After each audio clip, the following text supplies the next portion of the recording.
So last week we talked about my budget breakdown, and I'm really transparent. I like to share everything about my personal finance situation so that you can follow along and do exactly what I'm doing. And how I became a millionaire is exactly what you're hearing. So I'm going to break down exactly how my whole entire net worth is broken down on my balance sheet. If you don't have a balance sheet, you need one. And so it's not that complicated. All this is assets minus liabilities. And I don't have liabilities for reference. So for anybody listening to this, I have zero liabilities, meaning I don't have a mortgage. I don't have credit card debt. I don't have student loans. I don't have any type of debt of any sort. So none of that's going to be included. All of this is assets. And I'm not going to provide the numbers either. And here's why, is because most people read this the wrong way. They take it and they interpret it whichever way they would like. And it never does any benefit for anybody. What I will say is collectively, all of this stuff together is well over $1 million.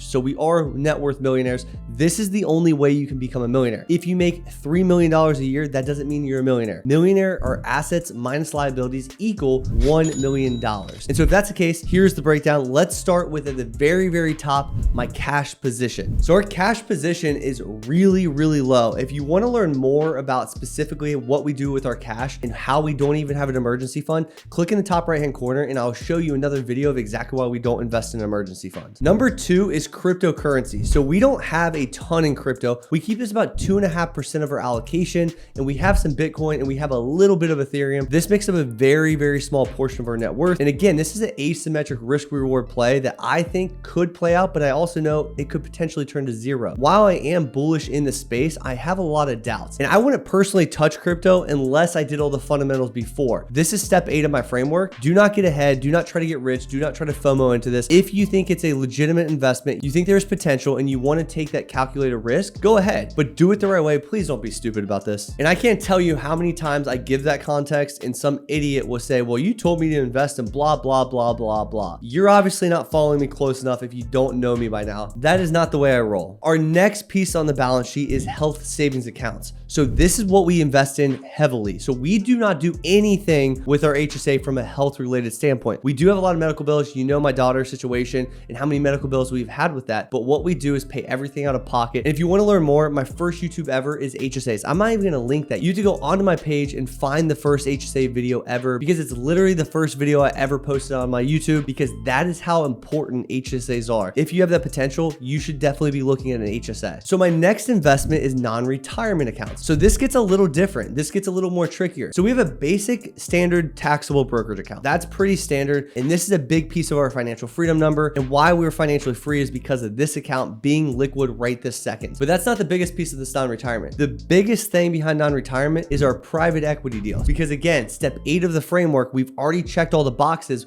We're already financially free. Private equity is a big asymmetric risk reward play we have. And so we invested into an actual company on the private market because I'm very bullish. But again, private equity does not have great odds. So you have to understand your risk and your rewards here. But when you win the financial game and you are financially free, these are the types of bets that you can take big swings on, because if you win big. And if you lose small. And that's how you want to position yourself from a financial perspective, but not until the fundamentals are covered. Now, the next portion of our balance sheet is retirement accounts. So retirement accounts come in a few forms, right? So we have 2 Roth IRAs. These are IRAs that we do backdoor Roth IRAs into. So it's my wife and myself. We max these out every single year. Similar to the HSA, we do max that one out as well. And additionally, I own my own business. So my wife and I both have solo 401ks, and we max those out as well on the employee side of it. So if you understand what a solo 401k is, which is a retirement plan through a small business, you can actually invest up to $69,000 in 2024. We opt for just the employee portion, which is similar to a regular 401k, a W-2 job. And then next, as part of retirement, we have an ESOP. So an ESOP is an employee stock ownership plan, but this was in our previous life. So my wife actually worked for a small company. They offered an ESOP. She did 0 contributions herself. She has over $100,000 in this account. That's just because she worked there for at least 5 years. So it really helped her out there, and it gave her an extra benefit that most employers do not offer. Our next investment is real estate. So as you guys know, in 2023, if you've been following me for long enough, you know I've gotten into real estate. I dove head first, and I actually started getting real estate deals. Now, I don't have tenants and toilets issues. I don't have single family rentals. We do a multifamily syndication, and we have 2 of these. One is in Houston, one is in Dallas. I have another video on my multifamily syndications. It's called How I Got Started in Real Estate. So again, I'm not a real estate guru. I'm not a real estate maximalist, but what I do love is real estate. But I don't like to handle the tenants and toilets, and I don't don't think anybody really likes to do that. So this is a way to passively invest in real estate. And when I say passive, I really truly mean passive. There is no actual active work within this. And that's the beauty of this game. And on top of the other two real estate properties that we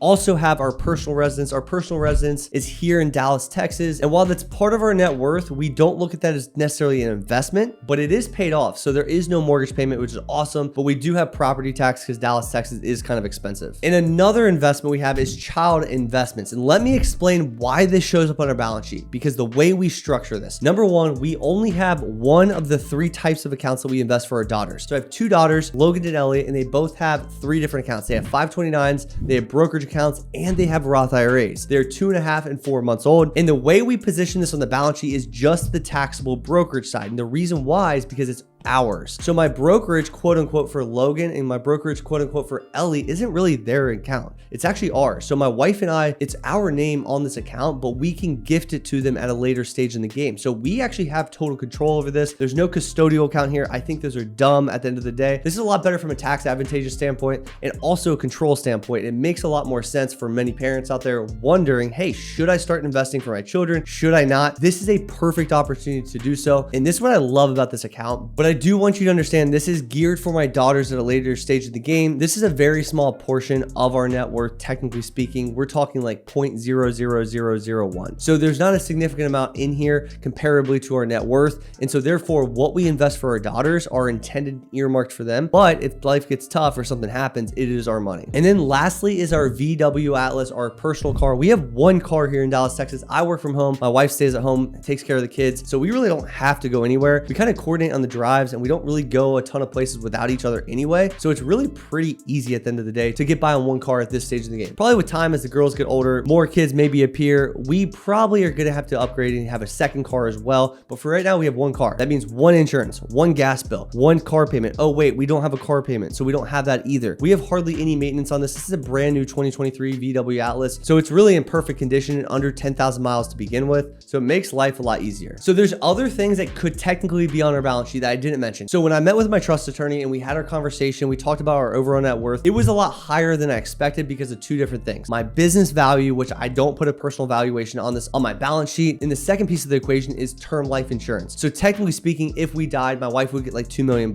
At the end of the day, I don't really consider that an asset because the thing is, it's not there unless I die anyway. And so therefore I don't count it. But for the trust purpose, we do include that in our net worth. And technically speaking, that skyrockets our net worth in pretty significant ways. But for this presentation and for understanding your net worth, you don't need to probably include that either. And so the way I set this up, guys, is a simple Excel sheet, and it's the Budget Dog way. I basically listen to all of your assets, all of your liabilities with the values in one column, and then the assets minus the liabilities should equal your net worth if you do this right. And what I do, because I update this on a quarterly basis, I do not update this on a monthly basis. You'd be a psycho if you did this on a weekly, monthly, or even every 2 months basis. That's way too much because a balance sheet is your net worth at a point in time. So this isn't cash flow. These aren't the daily transactions at Starbucks we're talking about here. These are balances within your various accounts at a specific stage of the game. That's how you become a millionaire. And what we do is basically have a link to each one of those accounts. So it's really quick to update. It probably takes me 10 to 15 minutes every quarter to update this. I literally click on the hyperlink. It opens the Vanguard account. I go down, I update my balances based on what I see in the Vanguard account. Boom, done. That's all this takes. Understanding that quarter over quarter, you need to be tracking and you need to be saving and archiving these copies. Because if you don't have history of your net worth on your balance sheet, you're not going to know where you're headed. And are you headed in the right direction or are you not? So I have this history all the way back to 2015 when our net worth was negative $8,000. But we've seen it quarter over quarter over quarter. So 2016 Q1, 2016 Q2,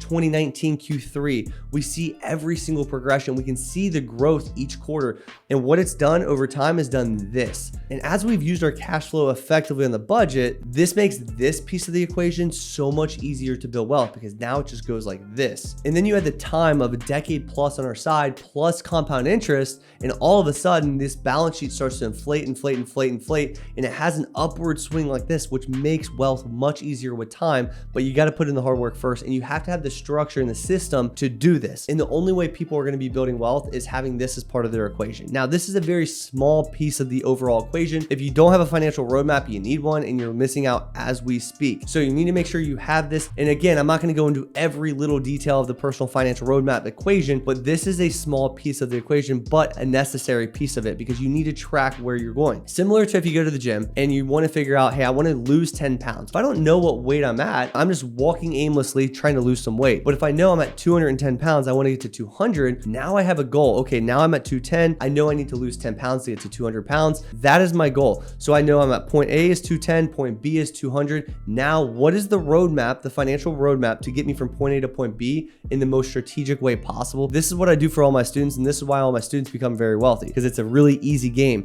And when you add everything in the financial picture, we're talking budget, balance sheet, amortization schedule, roadmap, investment planning, investment allocation, risk profile, tax diversification, tax planning, estate planning, trust, wills, insurances. You know, obviously there's so much to this game. This is why they win, because they have the basics and the fundamentals down and they do them very well at a high level, and they automate this whole entire process. And this is why they all become millionaires, because it's a simple game. This is why I became a millionaire, and this is also why they all become millionaires with time. And if you're sitting on the sideline wondering why you're not, it's because you don't have the automated financial system, the budget dog way. But the budget dog way is the right way, and it wins for everybody. So it's not get rich quick, but it will win, and it's a guaranteed win with time as long as you do the work. So as a starting point and a tip, I hope you do add a balance sheet to the equation. But again, there's much more to that. And if you have questions, always feel free to DM me on any social medias, Instagram, Twitter, Facebook, etc. And I will try to get to you as soon as possible. But with that being said, I hope you guys understood and took that in today, and you understand the transparency behind our net worth. Also understanding that the numbers behind these accounts aren't that significant. And overall, the learning lesson of what we're holding, why we're holding it, is really why I'm doing this video. So with that being said, I will see you next Monday.